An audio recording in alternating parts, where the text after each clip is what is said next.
प्रार्थना करूया. आपण सर्वजण आपले नेत्र बंद करूया, प्रार्थना करूया. पिता येशूच्या नावामध्ये आम्ही तुझ्या जवळ येतो. प्रभू, तू म्हटलं सत्य तुम्हाला समजेल आणि सत्य तुम्हाला बंधनातून मुक्त करेल. तुझ्या प्रत्येक लेकराला तुझं सत्य प्रगट केलंस. पित्या, प्रत्येकाच्या अंतःकरणाचे नेत्र उघडलेस की प्रभू त्या सत्याने पिता तुझ्या वचनाच्या द्वारे सर्व बंधनातून, सर्व शापातून, सर्व आजारातून मुक्त व्हा. प्रत्येकाला आज आशीर्वादित केलंस. आम्ही धन्यवाद, धन्यवाद आणि धन्यवाद. सर्व गौरव, सर्व सन्मान, सर्व महिमा आम्ही तुला देतो. येशूच्या नावामध्ये मागतो. आमेन. हालेलुया. आजचं वचन हे खूप महत्वाचं आहे आणि आजचं जे वचन आहे हे विजयाचं वचन. कसलं वचन आहे? विजय. परमेश्वर हा आपल्याला नेहमी विजयी करणारा देव आहे. हालेलुया. प्रत्येक परिस्थितीमध्ये, प्रत्येक आजारावर, प्रत्येक शापावर त्याने आपल्याला विजयी केलेले आहे. आमेन. हालेलुया. तुम्हाला माहिती आहे प्रियांनो, जो देव, जो प्रभू येशू ख्रिस्त त्याने स्वर्ग सोडलं, तो तुमच्यासाठी आणि माझ्यासाठी मनुष्य बनला. का माहिती तुम्हाला? एकच कारण होतं. ते कारण हे की आपल्याला सर्व दुःखातून मुक्त करायचं. हालेलुया. आता तुम्ही बोलाल तो मनुष्य कस काय ना, तो मनुष्य बनून आपले दुःख कस काय निघून जाते? तुम्हाला माहिती आहे, सर्वात पहिली गोष्ट मी तुम्हाला सांगतो, या जगामध्ये माणसाच्या जीवनामध्ये प्रत्येक दुःख हे कुठून आलं माहिती आहे तुम्हाला? प्रत्येक माणसाने पाप केलेले. काय मी सांगतो, पापाचं वेतन मरण. फक्त मरणच नाही, पण पापाचं वेतन मरण, आजार, शाप, गरिबी, दुःख, कष्ट, family problem, social problem, economic problem, सर्व प्रॉब्लेमची लिस्ट. आणि पापामुळे किती दुःख येतात, जर तुम्हाला ती पूर्ण लिस्ट पाहिजे तर तुम्ही अनुवाद याचा 28 अध्याय आणि 15 पासून ते जवळजवळ मला असं वाटतं ना 70 पर्यंत वचन आहेत की पाप केल्यामुळं काय काय होतं माणसाच्या जीवनामध्ये. प्रत्येक गोष्टीमध्ये आपण पाहतो ना, संकट येतात, समस्या आल्या, ऑलरेडी सुरू झाल्या आहे ना. पण तुम्हाला माहिती आहे, येशू ख्रिस्त यासाठी आला की हे जे पापामुळं सैतानाचं राज्य, मरणाचं राज्य सर्व मानव जातीवर सुरू होतं, या सैतानाच्या राज्यातून, या मरणाच्या राज्यातून आपल्याला मुक्त करावं. हालेलुया. तुम्हाला माहिती आहे तो मनुष्य का बनला? मनुष्य बनण्याच्या माग एकच कारण होतं. तुम्हाला माहिती आहे काय कारण होतं? मनुष्य बनण्याच्या माग कारण होतं की त्याने तुमची आणि माझी शिक्षा, कारण बायबल सांगतं ना पापाचं वेतन मरण आहे, ते त्यांनी स्वतःवर घेतलं. हालेलुया. तो देव म्हणून या जगामध्ये येऊन शिक्षा नाही घेऊ शकत, त्याला मनुष्य बनावं लागलं. हालेलुया. काय नाही, लोकांस पत्र 2 अध्याय 14 वचनामध्ये म्हटलं, ज्या अर्थी मुले एकाच रक्त मासाची होती, त्या अर्थी तोही त्यांच्या सारखा रक्त मासाचा झाला. हेतू हा की मरणावर सत्ता गाजविणारा म्हणजे सैतान याला मरणाने शून्य करावं. काय करावं? येशूच्या मरणाने सैतान काय झाला? शून्य. ज्यावेळेस येशूने बलिदान केलं, येशूने रक्त सांडलं, तो मेला, तिसऱ्या दिवशी पुन्हा जिवंत झाला. तुम्हाला माहिती काय झालं? आपले सर्व पाप क्षमा झाले. आपण सर्व रोगातून मुक्त झालो, आपण सर्व शापातून मुक्त झालो, आपण सर्व सैतानाच्या गुलामगिरीतून मुक्त झालो. हालेलुया. जोरात टाळ्या वाजून आपण प्रभू येशूला धन्यवाद देऊया. हालेलुया. हालेलुया. खरोखर आपण मुक्त झालो. बोला, मी खरोखर मुक्त झालो आहे. मी सर्व मरणातून, सैतानाच्या शक्तीतून, आजारातून, मुक्त झालो आहे. हालेलुया.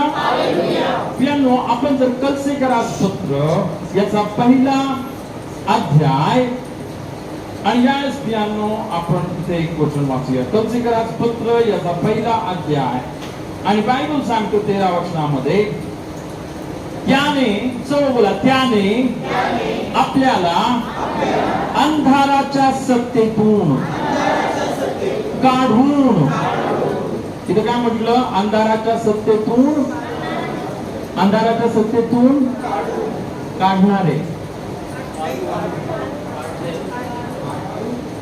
आपल्याला काढणार आहे ना, काढलेले. Hallelujah, hallelujah. चला, काढून आपल्या प्रिय पुत्राच्या राज्यात आणून ठेवले. Hallelujah, hallelujah. काय सांगतो बायबल? देवाने आपल्याला काय केलं? अंधाराच्या म्हणजे सैतानाच्या सत्तेतून काढून आपल्या प्रिय पुत्राच्या राज्यात आणून ठेवले. आता तुम्ही बोलाल कसं? कसं आपल्याला, कसं सैतानाच्या शक्तीतून बाहेर काढलं? कशामुळं आपण सैतानाच्या शक्तीतून मुक्त होतो? त्याचं उत्तर इथं 14 वचनामध्ये दिले. सर्व बोला, त्या पुत्राच्या ठाई खंडणी भरून प्राप्त केलेली मुक्ती म्हणजे आपल्या पापांची क्षमा आपल्याला मिळाली आहे. हालेलुया. काय सांगते बायबल? त्या पुत्राच्या ठाई खंडणी भरून प्राप्त केलेली मुक्ती. काय? खंडणी भरून, किंमत भरून प्राप्त केलेली मुक्ती. सर्व बोला, किंमत भरून. कसली किंमत भरली येशूने? काय किंमत होती? किती करोड रुपये भरले येशूने? किती लाख रुपये भरले? तुम्हाला माहिती आहे, जगातली सर्व संपत्ती, सर्व सोनं, सर्व चांदी, करोडो रुपये सुद्धा तुम्हाला आणि मला पापामधून मुक्ती देऊ शकत नाही, नरकामधून मुक्ती देऊ शकत नाही. हालेलुया. प्रियांनो, प्रभू येशूला त्याचा जीव द्यावा लागला. प्रभू येशूला त्याच्या रक्ताचा एक एक थेंब सांडावा लागला. हालेलुया. आणि त्या मोलवान रक्ताने इथं बायबल सांगतं काय झालं? खंडणी भरून. सर्व बोला, खंडणी भरून प्राप्त केलेली मुक्ती. कशी मुक्ती आपल्याला मिळाली आहे? खंडणी भरून. येशूच्या रक्ताने ती किंमत भरली. आणि प्रियांनो, आपण पाहतो त्या रक्तामुळं आता तुम्ही आणि मी मुक्त झालो आहोत. काय झालो आहोत? हालेलुया. तुम्ही मुक्त आहे तर जोरात काय वाजून बघू. हालेलुया. आणि बायबल सांगतं म्हणजे आपल्या पापांची क्षमा आपल्याला मिळाली आहे. काय मिळाली आहे? आपल्या पापांची क्षमा आपल्याला मिळाली आहे. येशूच्या रक्ताने आपले सर्व पाप काय झाले? क्षमा झाले. आमेन. हालेलुया. आता अनेक जण येशूवर विश्वास ठेवतात आणि त्यासाठीच आजची सभा आहे. हालेलुया. आणि बोलतात, ब्रदर, मी तर येशूवर विश्वास ठेवलाय, आता 10 वर्ष झाले, 15 वर्ष झाले, 20 वर्ष झाले, माझा विश्वास आहे येशूच्या रक्ताने माझे सर्व पाप क्षमा झाले, पण माझ्या जीवनामध्ये अजून काय कार्य झालं नाही. माझा आजार तसाच आहे, माझ्या जीवनामधलं संकट तसंच आहे, माझ्या जीवनामधली गरिबी तशीच आहे, माझी परिस्थिती काय बदलत नाही. काय प्रॉब्लेम आहे? का मग असं? मी तर येशूवर विश्वास ठेवतो, मी तर 15 वर्ष झाले, 20 वर्ष झाले. हालेलुया. प्रियांनो, त्याच्यासाठीच आजची सभा आहे. हालेलुया. आज आपण एक महत्वाचं वचन पाहणार आहोत. हालेलुया. प्रियांनो, अनेकदा जे विश्वासणारे आहेत, ते बोलतात, मी माझ्या जीवनामध्ये का मुक्त नाही, अजून शैतान मला त्रास देते, अजून माझ्या जीवनामध्ये आशीर्वाद नाहीये, माझ्या जीवनामध्ये बरकत नाहीये. येशूने तर म्हटलं, मी तुला बरकत, मी तुला तर जीवन देण्यासाठी आलो आणि विपुलपणाचं जीवन देण्यासाठी आलो, पण माझ्या जीवनामध्ये का नाही? बरं, त्याचं उत्तर आज आपण बघूया. हालेलुया. ओके, आज आपण याकोबाचं पत्र, बायबलमध्ये याकोबाचं पत्र आहे. याकोबाचं पत्र याचा 4था अध्याय, याकोबाचं पत्र याचा 4था अध्याय. आणि यावेळेस प्रियांनो आपण एक खूप महत्वाचं वचन बघूया. हालेलुया. याकोबाचं पत्र याचा 4था अध्याय आणि यावेळेस आपण 6 आणि 7 वचन वाचूया. तो अधिक कृपा करीतो म्हणून शास्त्र म्हणते, देव गर्विष्ठांना विरोध करीतो आणि दीनांवर कृपा करीतो. म्हणून देवाच्या अधीन व्हा आणि सैतानाला अडवा, म्हणजे तो तुम्हापासून पळून जाईल. हालेलुया. प्रियांनो, हे जे पत्र आहे, जर तुम्ही या पत्राची जर सुरुवात जर बघितली, बायबल सांगतो 12 वंशातील पांगलेल्या लोकास देवाचा व प्रभू येशू ख्रिस्ताचा दास याकोब याचा सलाम. आणि तो बोलतो माझ्या बंधूंनो. काय बोलतो? माझ्या. तर हे जे पत्र आहे ते कुणासाठी लिहिलं माहिती तुम्हाला ना? विश्वासणाऱ्यांसाठी लिहिले. हालेलुया.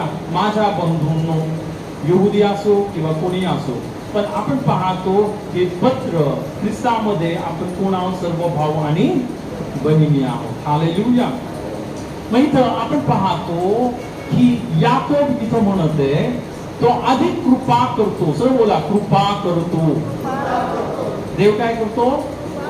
आणि त्याच्या कृपेनेच आपल्याला सर्व आशीर्वाद मिळतात. आपल्याला सर्व आशीर्वाद कसे मिळतात? कृपेने. कसे आशीर्वाद मिळतात? कृपेने आशीर्वाद मिळतात. हालेलुया. आता इथं बायबल सांगतं, म्हणून शास्त्र म्हणते देव गर्विष्ठांना विरोध करीतो आणि लीलांवर कृपा करीतो. म्हणून देवाच्या अधीन व्हा आणि सैतानाला अडवा, म्हणजे तो तुम्हापासून पळून जाईल. हालेलुया. बायबल काय सांगत आहे? देवाच्या अधीन व्हा आणि सैतानाला अडवा, म्हणजे तो तुम्हापासून पळून जाईल. आता इथं बायबल सांगतं, जर तुम्हाला सैतानाला पळवून लावायचे, किती लोकांना वाटतं सैतानाला पळवून लावावं? सर्वांना वाटतं ना सैतानाला पळवून लावावं. सैतानाने माझ्याजवळ आलं नाही पाहिजे, माझ्या कुटुंबामध्ये आलं नाही पाहिजे, माझ्या मुलांच्या जवळ आलं नाही पाहिजे. हालेलुया. माझ्या जवळ नाही आलं पाहिजे. हालेलुया. तो बायबल सांगतं, जर तुम्हाला सैतानाला पळवून लावायचे तर सर्वात महत्वाची आणि सर्वात पहिली गोष्ट इथं काय म्हटली? सर्व बोला, देवाच्या अधीन व्हा. काय व्हा? देवाच्या काय व्हा? अधीन व्हा.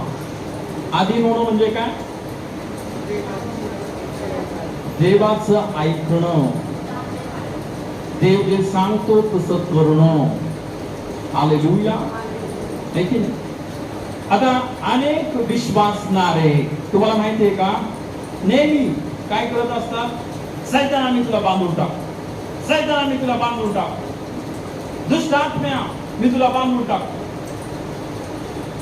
अनेकदा आपण दुष्ट आत्म्याला बांधतो, सैतानाला बांधतो, पण आपण देवाचं ऐकतच नाही. इथं बायबल काय सांगतो? पहिलं देवाच्या अधीन व्हा आणि मग सैतानाला अडवा. आपण सैतानाला अडवण्यासाठी खूप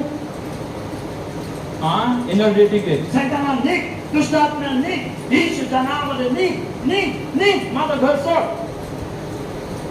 माझ्या नवऱ्याला सोड, माझ्या मुलांना सोड. माझा सैतान काय सांगतो? सैतान मस्त पैकी खुर्चीवर बसून माझ्या पाहत असतो, नाही का? किती ओरडती बाई, निघ, निघ, निघ. का? सैतान काय तिथून हालत नाही. सैतान काय सोडून जात का? कारण सैतानाला जर घालवायचं तर बायबल काय सांगतं? प्रभूच्या देवाच्या अधीन व्हा आणि सैतानाला अडवा, म्हणजे तो तुम्हापासून पळून जाईल. अनेक जण सैतानांनी दुष्ट आत्म्यांनी त्यांचं लक्ष नुसतं दुष्ट आत्म्यांकडेच असतं, सैतानाकडेच असतं. देवाकडे नाही बघणार, देवाचे जे लाखो करोडो देवदूत आहेत त्याच्याकडे नाही बघणार. हालेलुया.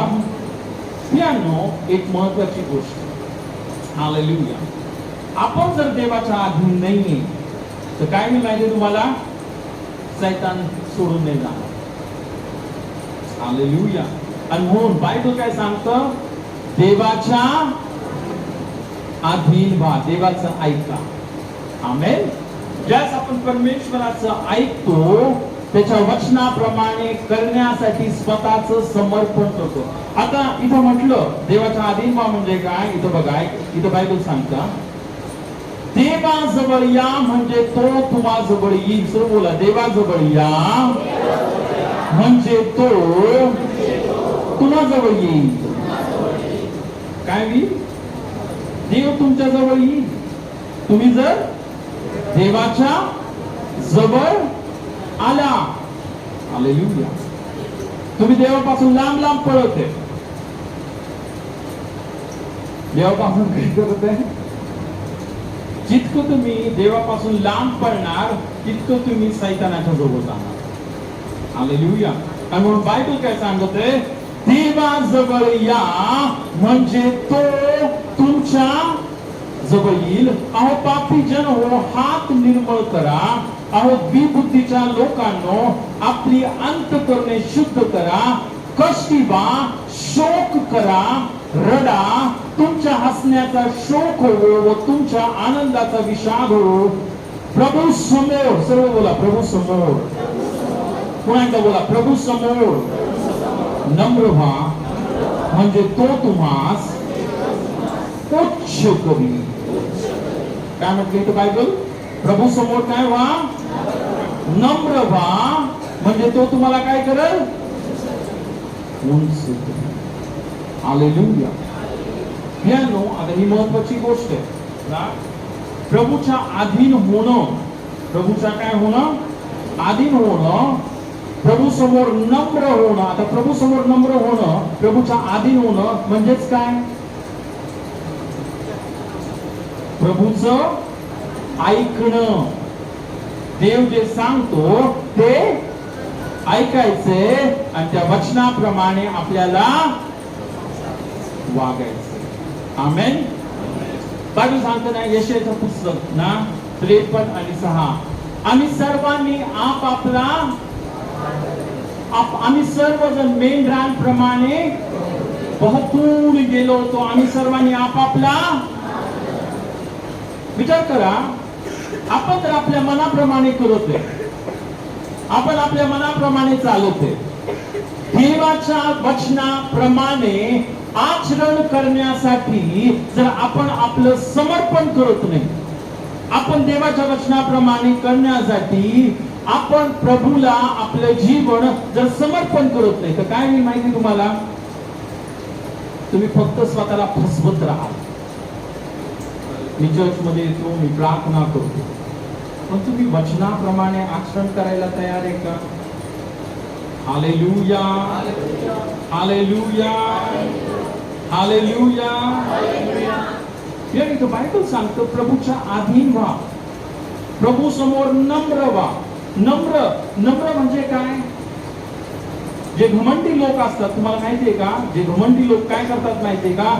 नेहमी आपल्या मनाप्रमाणे करतात. मला असं वाटतं मी असं करतो. हालेलुया. अनेकदा मी बघितलं ना की XYZ कोणतरी आहे, चर्च मध्ये येते, ते बोलतात मी येशूवर विश्वास ठेवतो. आता बायबल सांगतं विश्वास ठेवणाऱ्या माणसाने, मग स्त्री किंवा पुरुष, यांनी विश्वासणाऱ्या बरोबरच काय करायला पाहिजे? लग्न करायला पाहिजे. विश्वासणाऱ्याने कुणाबरोबर लग्न करायला पाहिजे? बायबल सांगते विश्वासणाऱ्याने अविश्वासणाऱ्या बरोबर जडून देवापासून बिजोड होऊ. आता हे देवाचं वचन आहे. देव सांगतो विश्वासणाऱ्याने कुणाबरोबर लग्न करायला पाहिजे. पण मग असं होतं, मी तुम्हाला एक खरं उदाहरण सांगतो ना. एक खूप चांगली विश्वासणारी मुलगी होती ना, ती सर्व चर्च मध्ये जायची, खूप चांगली होती, आहे की नाही? पण असं झालं, तिने एक अशा मुलाबरोबर लग्न केलं जो येशूवर विश्वास ठेवत नव्हता. तिने काय केलं? तो दुसऱ्या धर्माचा होता. ओके, तो माणूस येशूवर विश्वास करत नव्हता. लग्न पुरतं तो जो मुलगा होता तो बोलला मी बाप्तिस्मा घेतो. त्याने बाप्तिस्मा घेतला. तो बोलला मी प्रार्थना करल, मी बायबल वाचल, मी असं करल, मी तसं करल, मी तसं करल. पण ज्यावेळेस लग्न झालं, चर्च सोडा, चर्चचं नाव घेणं, देवाचं वचन वाचणं, प्रार्थना करणं, तो बोलला मी काहीच नाही करणार आणि तुला मी जे सांगतो ते करावं लागतं. ओके, आता बायबल मध्ये पहिलंच लिहिलं होतं विश्वासणाऱ्याने कुणाबरोबर लग्न करायचं. हालेलुया. ह्या मुलीचा डिवोर्स झाला. या मुलीचा काय झाला? घटस्फोट. एक मुलगा आहे त्यांना. पण विचार करा प्रियांनो, कशी परिस्थिती आहे. हा, जर देवाचं ऐकलं असतं तर. नम्र होणं म्हणजे काय? देव जे सांगतो ते करायचं. आमेन, हालेलुया. आता अजून एक उदाहरण देतो. हालेलुया. अनेक जण बोलतात ब्रदर आमच्या जीवनामध्ये आशीर्वादच नाही. 15 वर्ष झाले, 20 वर्ष झाले आम्ही चर्च मध्ये येतो, पण आमच्या जीवनामध्ये आशीर्वाद नाही. हालेलुया. मला खूप आश्चर्य वाटतं, असं कसं शक्य आहे. मी येशूवर विश्वास ठेवला. हालेलुया. आणि मी माझ्या जीवनामध्ये खूप आशीर्वाद पाहिलेले आहेत आणि मी अजून पाहणार, मला माहिती आहे. पण बायबल सांगतं देवाचा आशीर्वाद पाहण्यासाठी महत्वाची गोष्ट ही आहे. हालेलुया. बायबल सांगतं की तुम्ही तुमचे अर्पण, तुम्ही तुमचे दशमांश परमेश्वराच्या भांडारामध्ये आणा. बायबल काय सांगतं? तुम्ही काय करा? तुमचे दशमांश परमेश्वराच्या भांडारामध्ये आणा. म्हणजे काय होईल? मी आकाश कपाटे उघडून पुरणार नाही एवढा आशीर्वाद तुम्हाला देतो की नाही, याची माझ्याविषयी काय पहा? प्रतिती, माझी परीक्षा पहा. पण इतकंच नाही, परमेश्वर बोलतो जो खाऊन टाकणार आहे मी त्याला धमकावी. जो सैतान आहे, जो खाऊन टाकणार आहे, तुमच्या घरामध्ये कोणतीच गोष्ट वाया जाणार नाही. सैतानाला आत शिरू देणार नाही. परमेश्वर बोलतो मी त्या सैतानाला तुमच्या जवळ येऊ देणार नाही. हालेलुया. तर अनेक जण येशूवर विश्वास ठेवला, बाप्तिस्मा घेतला, प्रार्थना करते, वचन वाचते, म्हणजे दशमांश देण्याची वेळ येते नेहमी खूप जास्त आहे. मी दशमांश नाही देऊ शकतो. मला इतकं आश्चर्य वाटतं. तुम्हाला माहितीये का, येशू तुम्हाला श्वास देते, येशू तुम्हाला शक्ती देते आणि येशू तुम्हाला बुद्धी देते. ज्या बुद्धीमुळं, शक्तीमुळं, श्वासामुळं तुम्ही काम करता. खरं खरं पाहायला गेलं ते सर्व दशमांश नाही, 100% सर्व देवाचे. 10% नाही देवाचं. दशमांश म्हणजे 10%, 100% हे देवाचे.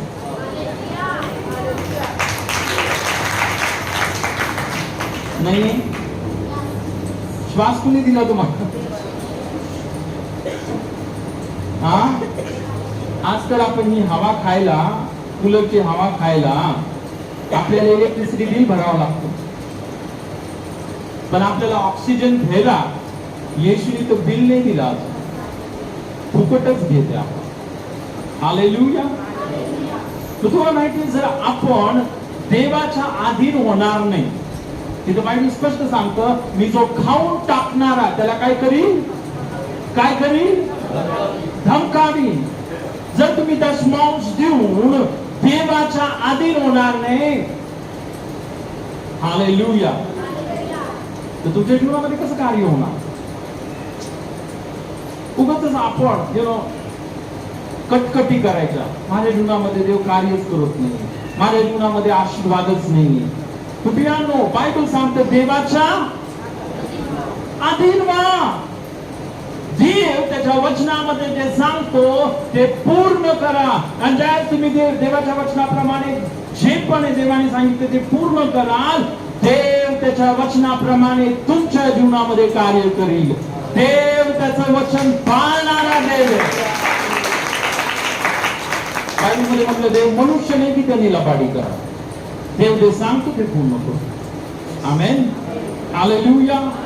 आता अजून एक महत्वाची गोष्ट, सर्व बोला, प्रभूच्या अधीन व्हा. अधीन व्हा. काय करा? प्रभूचं, येशूचं ऐका. येशूचं काय करा? ऐका. आता अजून एक महत्वाची गोष्ट, अधीनता ही खूप महत्वाची. तुम्हाला माहिती आहे बायबल काय सांगतं? प्रत्येक पत्नीने आपल्या पतीच्या अधीन राहायला पाहिजे. काय सांगतो बायबल? प्रत्येक पत्नीने आपल्या पतीच्या अधीन राहायला पाहिजे. हालेलुया. मी तुम्हाला सांगतो, जर एक पत्नी आहे, पती जर काही चांगलं सांगत आहे, नेहमी पती जे सांगतो ना त्याच्या उलटच करते. तिच्या नवऱ्याचं ऐकतच नाही, आपलंच घोडं पुढं करायचं प्रत्येक गोष्टीमध्ये. तुम्हाला माहिती बायबल काय सांगतो? बायबल सांगतं जर पत्नीने असं केलं, तुम्ही तुमच्या पतीचं कधीच ऐकत नाही, तर काय मी माहिती तुम्हाला, तुमच्या जीवनामध्ये देव कार्य नाही करू शकत. कारण हे वचन कुणी दिलंय? आपण वाचूया ना. आपण जर इफिसकरास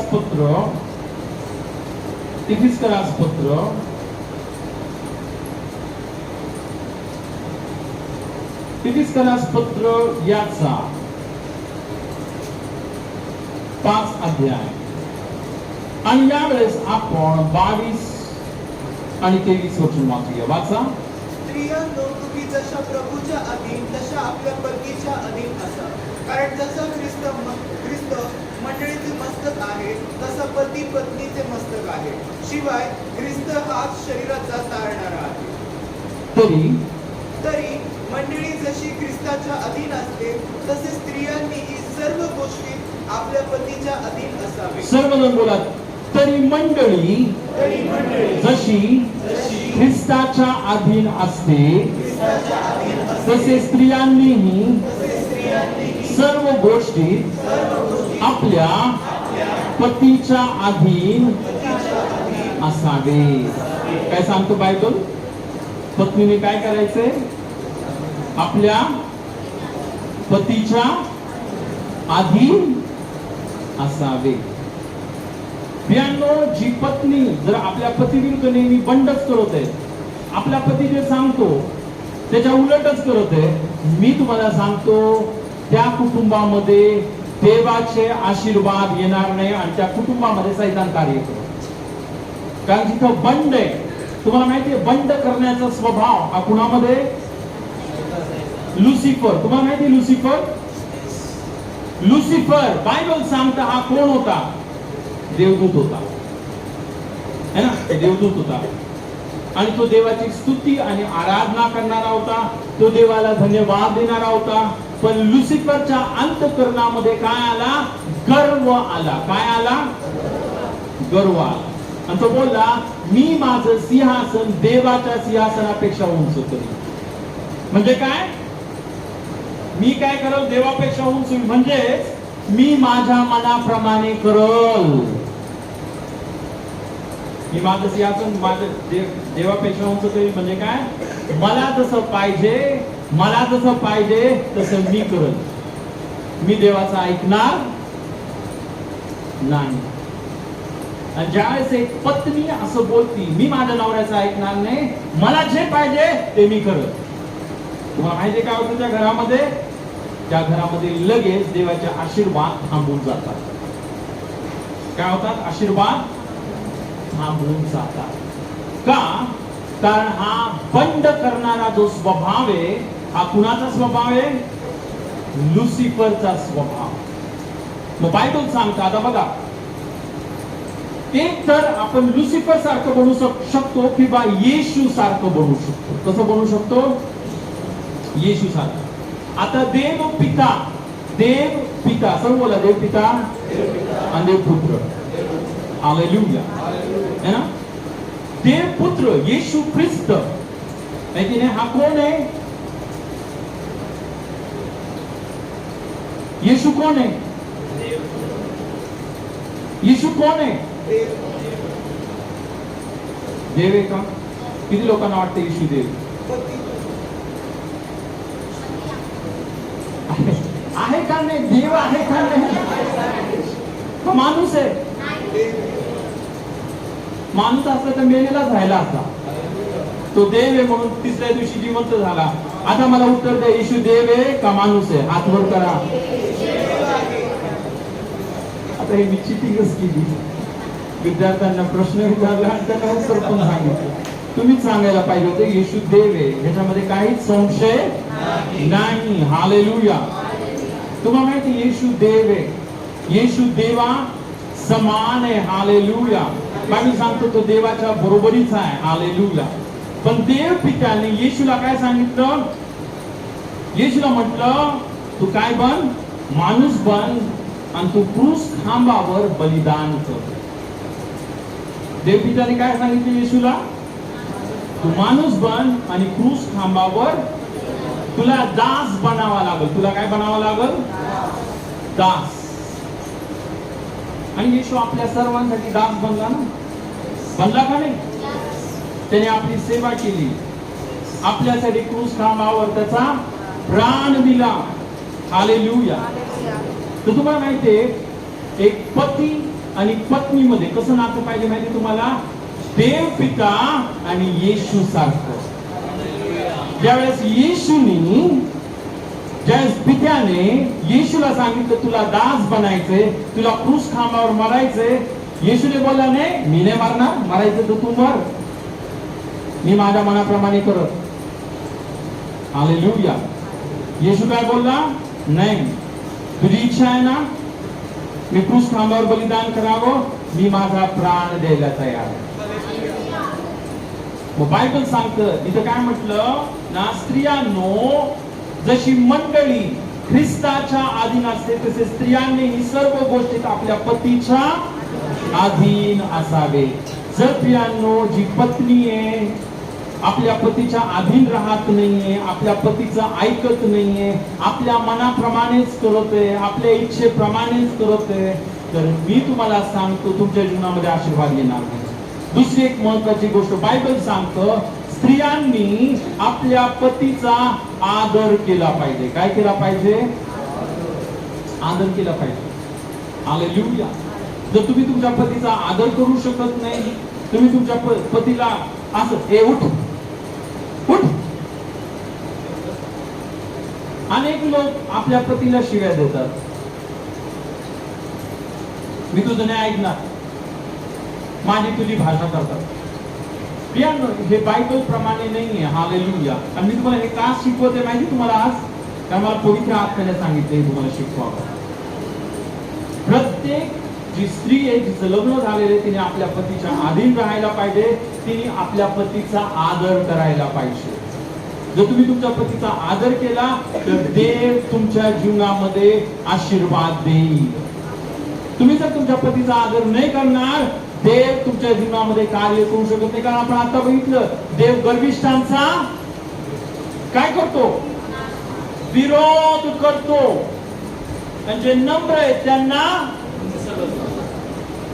पण इतकंच नाही, आता बघा मी तुम्हाला आज आपण काय बघितलं, तुम्ही प्रभूच्या अधीन व्हा.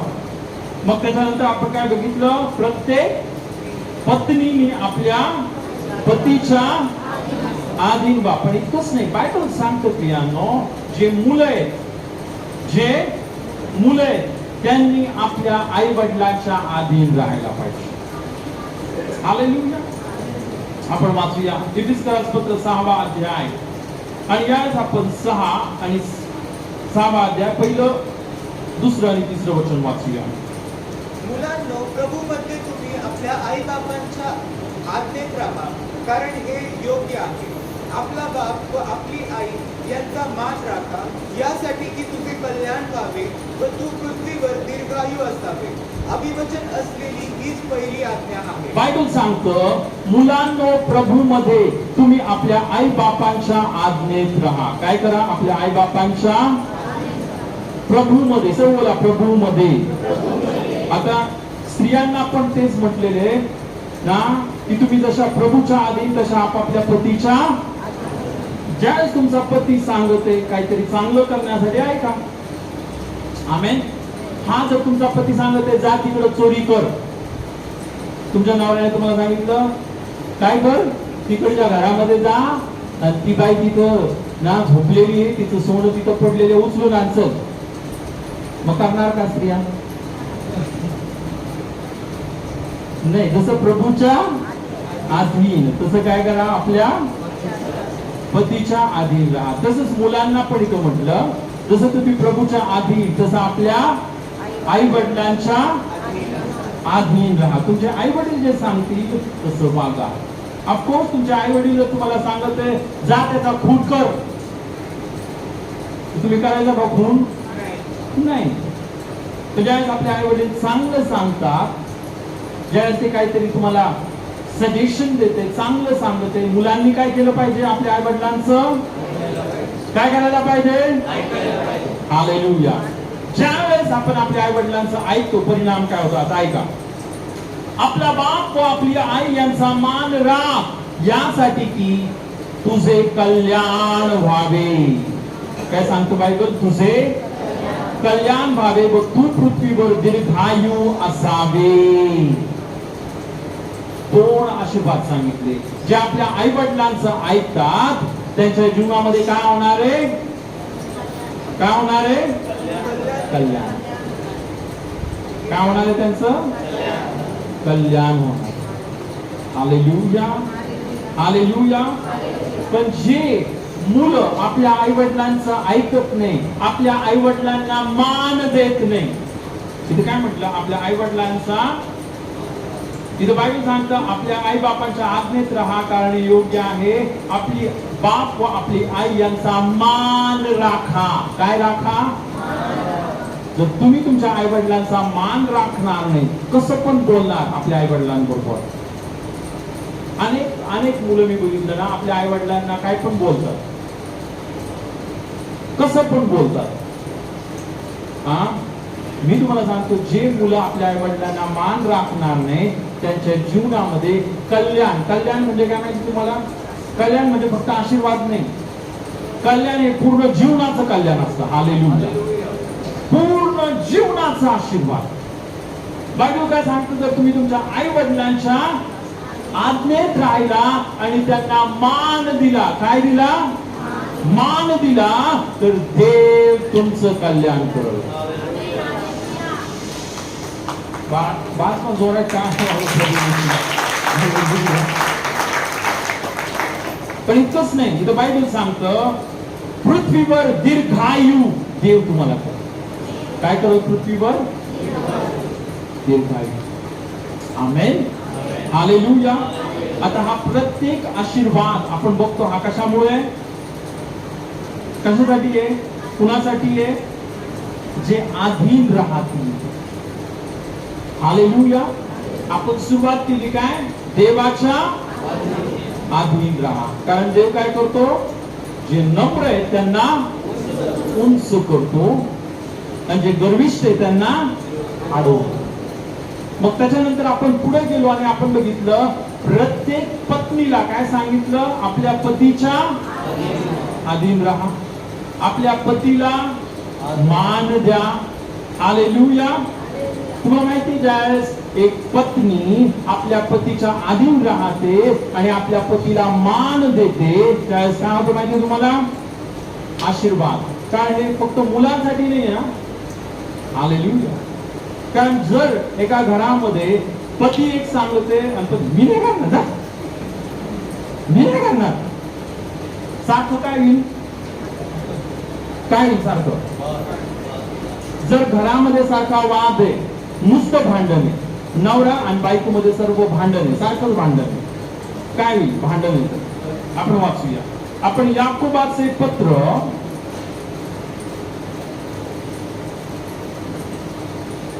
याचा 3रा अध्याय. आणि ज्या वेळेस प्रियांनो तिथे आपण एक वचन वाचूया.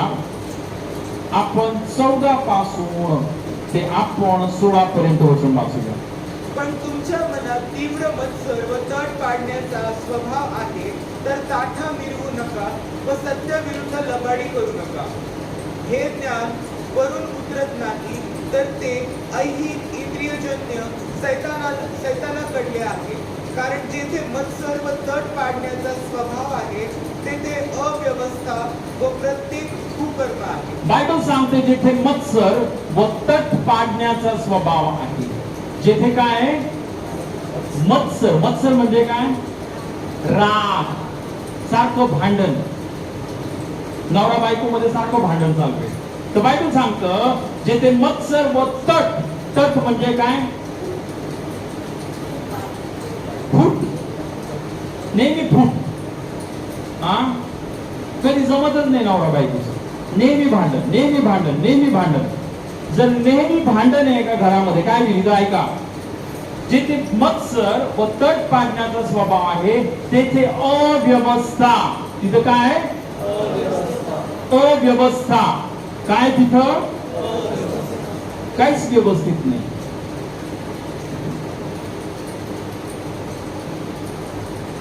काहीच व्यवस्थित नाही. मुलं व्यवस्थित नाही. आई वडिलांमध्ये भांडण आहे. मुलांना काय चांगलं वळण लागणार. घरामध्ये नेहमी आजार, घरामध्ये नेहमी आपण पाहतो कमी. जिथं एक गोष्ट लक्षात ठेवा, जिथं भांडण आहे ना तिथं बरकतच येणार. मी तुम्हाला सांगतो जिथं भांडण आहे नेहमी मत्सर आणि तट पाडण्याचा स्वभाव. तुम्हाला माहितीये का ज्या घरामध्ये नेहमी भांडण भांडण भांडण राहतं ना तिथं बरकत येत नाही, तिथं आशीर्वाद येत नाही. तिथं काय येतं? तिथं ऐका, तिथं अव्यवस्था व प्रत्येक कुकर्म. काय होईल तिथं? वाईट काम त्या घरामध्ये नेहमी. कारण दोघं नुसतं भांडण करत असतात. मग काय भांडण करत असल्यावर नेहमी काय होणार? कुकर्म. का मग कुणाचं डोकं फिरतं तो लगेच आज मी ह्याला मारूनच टाकणार आहे. नवरा म्हणतो आज मी हिला मारूनच टाकणार आहे. कारण भांडण, सारखं भांडण, सारखं भांडण. काय होणार आहे? कुकर्म आणि अव्यवस्था. त्या घरामध्ये कधीच आशीर्वाद येणार. म्हणून आज आपण एक खूप महत्वाचा वचन ऐकलेले. हालेलुया. काय? अधीनता. अनेकदा आपण सैतानाचा. प्रियांनो, जर एक पत्नी आपल्या पतीच्या अधीन नाहीये, सैतान कधीच नाही जाणार आहे. तुझ्याच डोक्यावर बसून राहणार. आणि त्याला कुणी बसायला जागा दिली? त्या पत्नीने जागा दिली. हालेलुया. जर आपण देवाच्या अधीन नाहीये, आपण देवाच्या वचनाप्रमाणे कृती करत नाहीये, है की नाही? आपण आपल्या मनाप्रमाणेच वागते अजून. आम्ही येशू विश्वास ठेवतो, हा ब्रदर मी विश्वास ठेवतो, पण देवाचं वचन काय सांगतं त्याप्रमाणे करायला तुम्ही तयार आहे? नाही, आम्ही ते नाही करू शकत. आम्ही आमचं जुनच करतो. अजून दोन्ही करतो. आम्ही हे पण करतो आणि हे पण करतो. आधी नाही का? मग नाही आम्हाला नाही ब्रदर, आम्हाला दोन्ही करावंच लागतं ना. आमचे नातेवाईक काय होतील? आमचे नातेवाईक नाम ठेवतील, आम्हाला वाळीत टाकतील. मग आम्हाला दोन्ही करावं. मग आहे का देवाच्या आधी? याला बोलतात देवाच्या आधी. जर दोन्ही करत आहे ना, मी तर बोलतो तिकडच जा, इथे येऊच नका चर्चमध्ये.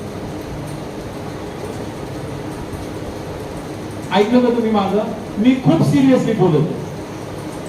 ज्यांना दोन्ही करायचंय ना तुम्ही जाऊ शकता, नका येऊ चर्चमध्ये. कारण इथे येऊन पण फायदा नाही. बायबल सांगतं देवाच्या अधीन व्हा आणि सैतानाला आडावा म्हणजे तो पळून जाईल. पण जर आपण हे पण करत आहे, ते पण करत आहे, ते पण करत आहे, मग काय होणार? चर्च मध्ये पण आलो आणि बाबाकडे पण गेलो, तो बाबा खूप चांगलं ताबीज देतो. ती बाई ना खूप छान खूप मारून देती, लिंबू देती. चला तिकडे बघ. कार्य होणार आहे का प्रियांनो? देवाच्या काय व्हा? अधीन व्हा. एक तर येशू, आणि येशू नाही पाहिजे तर सैतानाचा हात तुम्ही धरू शकता. येशूचा हात सोडला म्हणजे ऑटोमॅटिक सैतानाचा हात धरला. हालेलुया. ते गोष्ट लक्षात ठेवा. म्हणून आजचा जो संदेश आहे हा खूप महत्वाचा आहे. भले तुम्हाला वाटेल काय, पण हा संदेश जर तुम्हाला आशीर्वादित व्हायचंय, तुमच्या जीवनामध्ये तुम्हाला कल्याण बघायचंय, तुम्हाला आशीर्वाद बघायचे, तुम्हाला मुक्ती बघायची, हालेलुया, तर देव त्याच्या वचनामध्ये जे सांगतो ते करा. आमेन. ओके, आपण सर्वजण उभं राहूया. प्रभूला धन्यवाद देऊया. धन्यवाद प्रभू येशू. हालेलुया. प्रार्थना करूया आपण. यांनो, तुम्हाला समजला आजचा संदेश काय? काय करा? देवाच्या अधीन व्हा. देवाने ज्या आज्ञा दिल्यात ना त्या आज्ञेप्रमाणे करा. दुसरी गोष्ट, प्रत्येक पत्नीने आपल्या पतीच्या अधीन असावं. तिसरी गोष्ट, जे लेख, एक गोष्ट लक्षात ठेवा, हे बायबल आहे ना, माणसाने लिहिलेलं नाही. आता तुम्ही बोला फक्त स्त्रियांना सांगितलं नाही. आता बघा, पुरुषांना पण सांगितलं. काय माहितीये? तुम्ही तुमच्या पत्नीवर प्रीती करा. जशी ख्रिस्ताने मंडळीवर प्रीती केली, तशी प्रत्येक पत्नीने प्रत्येक पतीने आपल्या पत्नीवर प्रीती. आता बघा, येशूने मंडळीवर कशी प्रीती केली? त्याचा प्राण देऊन. हालेलुया. मग पुरुषांना अजून कठीण सांगितलं. पतीला काय सांगितलंय? पतीला तर सांगितलं तुम्ही मरा तुमच्या बायकोसाठी. स्त्रियांना तर फक्त ऐकायला लावलंय. हालेलुया. स्त्रियांना फक्त काय सांगितलं? तुमच्या पतीचं ऐका. पतीला काय सांगितलं? तुमच्या बायकोसाठी मरा. जसे येशूने मंडळीवर प्रेम केलं, तसंच प्रत्येक पतीने काय करावं? आपल्या पत्नीसाठी प्रेम करावं, म्हणजे तिच्यासाठी मरावं. आमेन. हालेलुया. समजलं सर्वांना? ओके, यावेळेस आपण प्रार्थना करूया. आपले दोन्ही हात उंच करा. यांना आपण हात उंच करतो ना, हे शरण जाण्याचं चिन्ह आहे. आणि त्या देवाला बोला, देवा, आजपर्यंत मी माझ्या मनाप्रमाणे मला पाहिजे तसं वागत होतो, पण आज मी निश्चय करत आहे, मी तुझ्या अधीन होते. प्रभू, आजपासून मी तुझ्या वचनाप्रमाणे माझं जीवन जगणार. तू जे मला सांगशील तसं मी करणार आहे. पिता, मी माझं जीवन तुला समर्पित करतो. हे पिता, मी माझं जीवन तुला समर्पित करतो. प्रभू येशू, तू माझा प्रभू आहेस. आजपासून मी तुझं प्रत्येक गोष्टीमध्ये ऐकणार आहे. तू माझा मालक आहेस. आणि आज मी पूर्णपणे प्रभू येशू तुझ्या अधीन येत आहे. तुझ्या अधीन येत आहे. धन्यवाद प्रभू. या क्षणी प्रियांनो, देवाचं सामर्थ्य तू उतरून आलेले. पायो पायो पायो पायो पायो.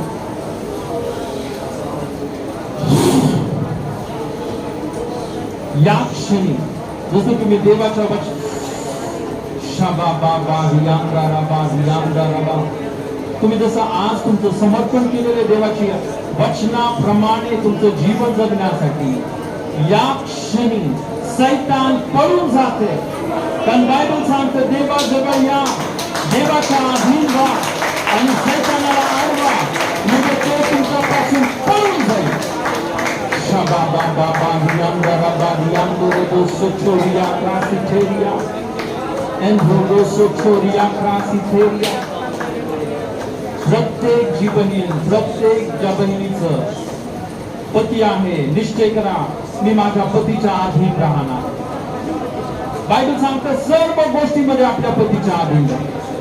प्यानो प्रत्येक बहिणीनो, प्रत्येक जी पत्नी इथं उपस्थित आहे, आज जर तुम्ही हा निश्चय केला, तुम्ही बघणार आहात तुमच्या जीवनामध्ये देव अद्भुत कार्य करणार.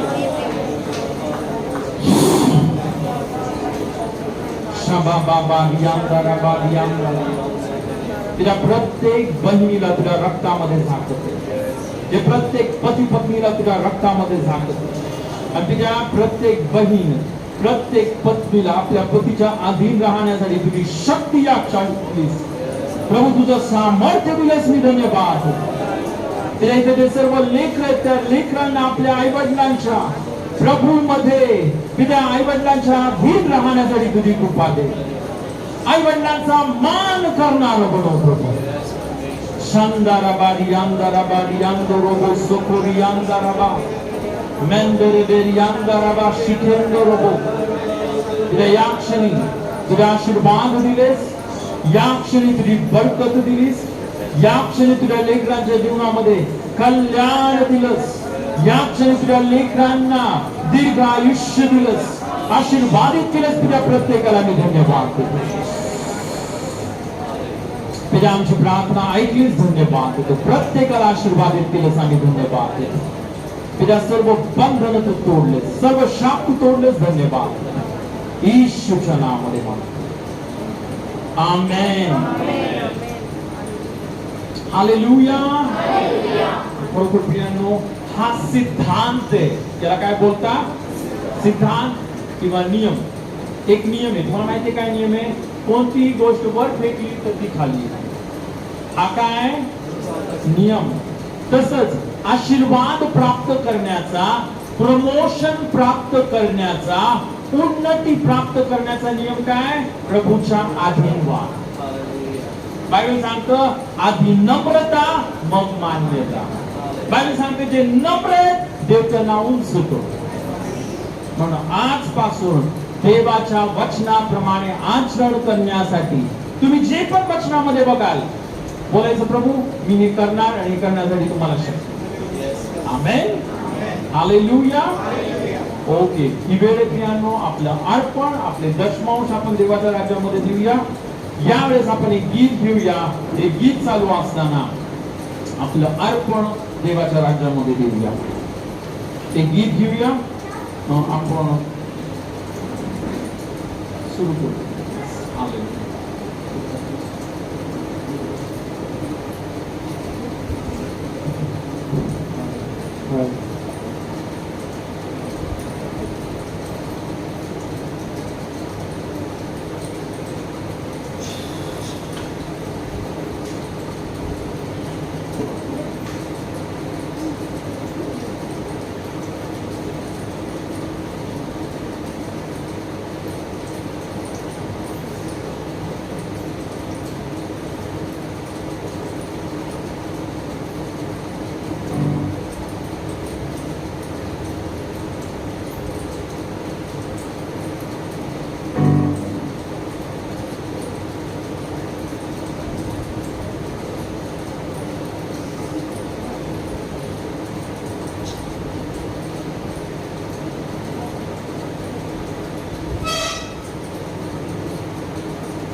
और दूजा न कोई होगा.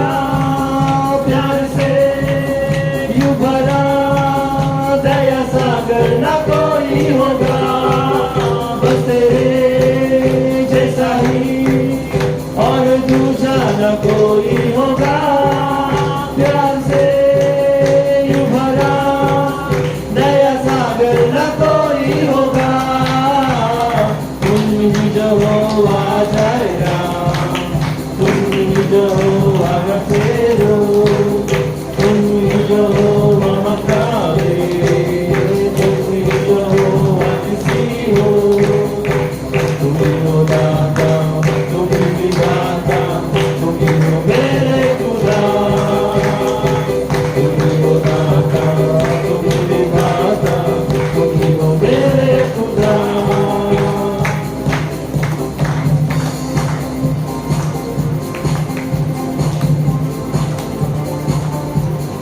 हालेलुया. यस, आपण प्रार्थना करूया. पिता, आम्ही धन्यवाद देतो आज तुझ्या लेकरांनी तुझ्या आजूबाजू त्यांचं अर्पण, त्यांचे दशमांश तुझ्या राज्यामध्ये दिले.